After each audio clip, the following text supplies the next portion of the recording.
Test, test 1, test 2. Test de son et ça refonctionne, impeccable. Alors bonjour à tous, bienvenue sur dailyfix.fr. Désolé pour ces 10 secondes de test parce qu'hier j'avais utilisé un micro pour le webinaire de 18h, ils ont fait un duo. Alors bienvenue sur dailyfix.fr, nous sommes le mardi 2 août, le Good Morning Eurodol et des choses intéressantes. Tout d'abord la baisse des taux de la Banque de réserve d'Australie, probablement en raison de la chute du prix du pétrole. 1 $ US toujours sous pression depuis la publication des chiffres de la croissance américaine vendredi et d'une réserve fédérale qui s'inquiète justement du régime des prix et qui est bien confirmée par la glissade et la baisse de 20% en un mois et demi du prix du pétrole. On retrouve un sentiment de marché sur le prix de l'énergie très semblable à celui qu'on avait connu en janvier dernier. Et l'euro-dollar qui est sous un seuil d'accélération. On est sous une résistance et ma vue de marché depuis hier est de ne pas la vendre, cette résistance, parce que j'ai ce sentiment qu'on peut la briser par le haut. Mais c'est pas fait, donc autant vous dire qu'on va pas l'anticiper. Mais par exemple, bonjour Pado, vous me demandez quelle est ma conviction. Et j'ai cette conviction que ça peut finir par passer à la hausse, à la moindre mauvaise statistique américaine, d'autant plus que le dollar américain, l'euro n'est plus baissier. Alors, je vous invite à prendre connaissance de l'avertissement sur les risques liés au trading. Trader sur marge comporte un risque élevé et ne peut être recommandé à tout investisseur car cela peut générer des pertes qui dépassent votre capital de trading. Alors, baisse des taux surprise, pas réellement, forcément liée à la chute du prix du pétrole, donc de la Banque de réserve d'Australie qui ramène son refinancement principal à 1,50. Pas de volatilité excessive sur le dollar australien, étant donné que le guide actuellement sur le marché d'échange, ça reste le dollar US. Je vous remontre ça tous les matins, mais ça reste le cadre technique dominant, c'est la trame de toutes les stratégies FX sur les majeurs.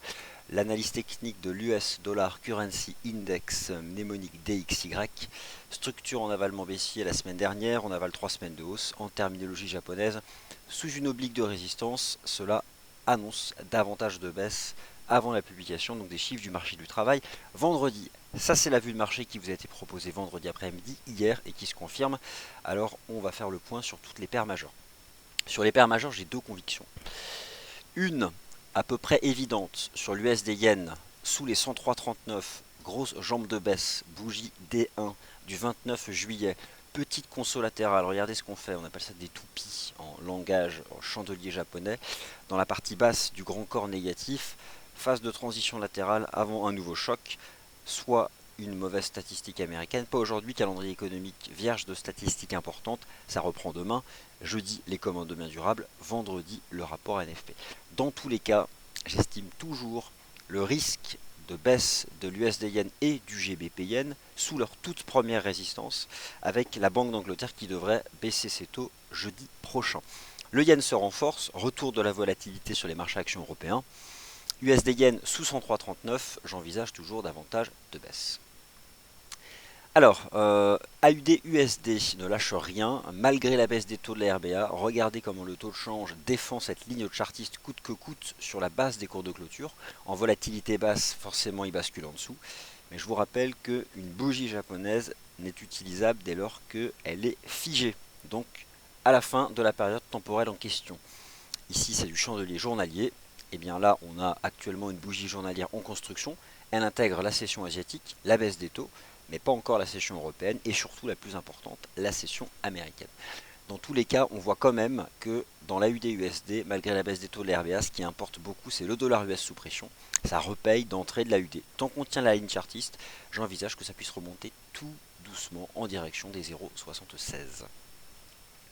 GBP Yen, c'est comme l'USD Yen, sous la première résistance à 136,38, j'envisage que ce marché recule davantage, 136 pardon, et je vous invite en H4 à accorder votre confiance à la MM20 qui actuellement se tombe en direction des cours. Et maintenant l'eurodoll. Alors l'eurodoll, autant vous dire que bon, on l'avait vu ensemble la semaine dernière, j'avais envisagé moi de repasser haussier en dépassement de la moyenne mobile à 20 jours. C'est ce qui s'est passé, elle a été dépassée le 28 juillet. Donc depuis je suis haussier, je visais un 11,50, pas un 12.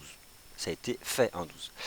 Maintenant on est sous cette résistance depuis hier et se pose naturellement la question, peut-on vendre cette résistance? Chacun fait comme il veut. Mon opinion est qu'il ne faut pas le faire. C'est ce que je pense. C'est peut-être pas ce que le marché décidera de faire. Mais ce que j'observe en juillet, c'est que l'euro n'est plus baissier, et même au contraire, au final, la BCE l'a plutôt renforcé à terme, en livrant un discours optimiste sur l'évolution du crédit bancaire au sein de la zone euro. 1,12, seuil d'accélération. Autant vous dire qu'à la moindre mauvaise statistique américaine, ça passe. Et à ce moment-là, on reviendra tester l'ancien canal. Donc qui actuellement, si je fais une petite translation verticale, est sur du 1,1280. Voilà. La MM 20 jours reprend une pente haussière. Hier, c'est vrai que j'avais invité à attendre un retracement vers 1,1120 et l'a payé, mais le marché n'a pas donné le prix. Donc, c'est comme ça. Hein, c'est pas moi qui décide. Donc voilà, j'envisage que le marché accélère encore. On forme à court terme un tout petit support. Ici, donc, bah c'est un 11,50 hein, concrètement. On va pas laisser un 11,52, hein, faut pas non plus exagérer.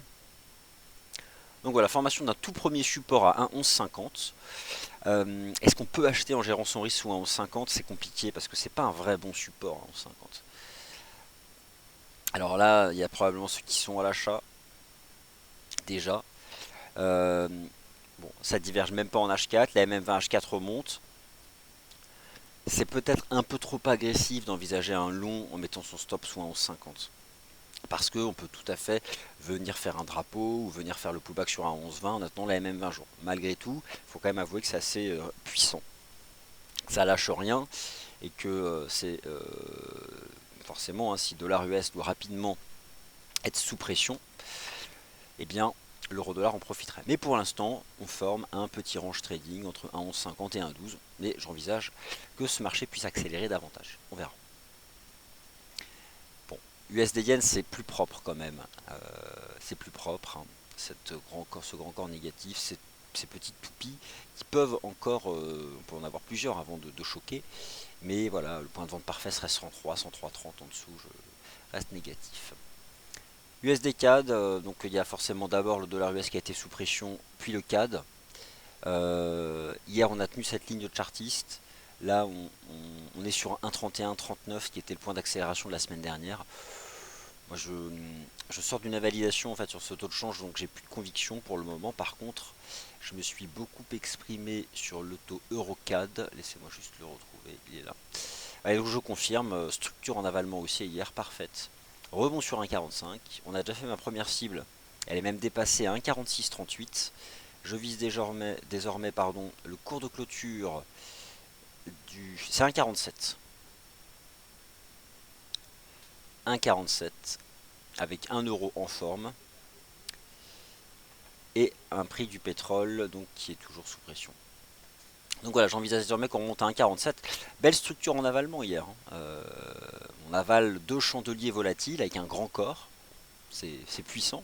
Belle dynamique de reprise de l'EuroCAD. Et puis on a cassé toutes les trendlines baissières. Donc là franchement, on peut viser les sommets en fait, de mai 2016, de début juin 2016. Bon déjà 1,47 ça me paraît pas mal. Alors lorsqu'on a une structure en avalement, comment gère-t-on son risque? Alors la plupart des traders de bougies japonaises gèrent leur risque en utilisant 50% de retracement de l'amplitude de l'avalement. Donc, vous mettez le retracement, ça vous donne, c'est 1,46. Le 50%, c'est 1,46. Concrètement, si c'est un avalement qui doit marcher, le marché ne doit pas repasser sous 1,46. Voilà. C'est comme ça donc que j'envisage les choses sur le taux de change EuroCAD. Donc toujours bien orienté, le prix progresse avec le momentum et vous pouvez donc je pense garder le cap, cette fois-ci en direction de la résistance à 1,47 $ canadien. NZD-USD, c'est comme la UD-USD, beau rebond à proximité des MM 20 jours, ligne de tendance haussière, dollar US sous pression, je vise les plus hauts, je vise 0,73, je n'ai pas changé d'avis. Donc pour résumer, Eurodoll c'est résilient, mais on est sous 1,12, ce sera vraiment haussier si on dépasse 1,12, j'aurais tendance à me concentrer sur les niveaux de support pour les achats, premier support 1,1150, puis 1,1120 et ensuite MM 20 jours. USD Yen, je suis baissier sous 103,30, NZD USD haussier pour viser 0,73. GBP USD, rien à faire, c'est un range, la volatilité s'est écrasée. EuroCAD, toujours haussier. Et l'euro GBP, parce que n'oublions pas la Banque d'Angleterre, toujours haussier, c'est très très long. Mais voilà, maintenant on a un nouveau support qui consiste en la moyenne mobile à 20 jours. C'est pas très rapide, je vous l'accorde, mais voilà. Bon, le momentum est faible, mais au-dessus de la MM 20 jours, maintenant j'envisage que ça progresse en direction des récents plus hauts, avant la Banque d'Angleterre. Aujourd'hui, pas d'indicateur majeur sur l'agenda macroéconomique, ça recommence essentiellement demain. Il y a malgré tout quelques statistiques. Vous avez le calendrier économique d'LIFX pour en prendre connaissance. Il s'agira essentiellement des dépenses des ménages aux États-Unis à 14h30 ou du PMI du Canada à 15h30. À part ça, il va falloir attendre demain pour retrouver des statistiques d'importance. Excellente séance à tous et le rendez-vous des scalpers débute à 9h15.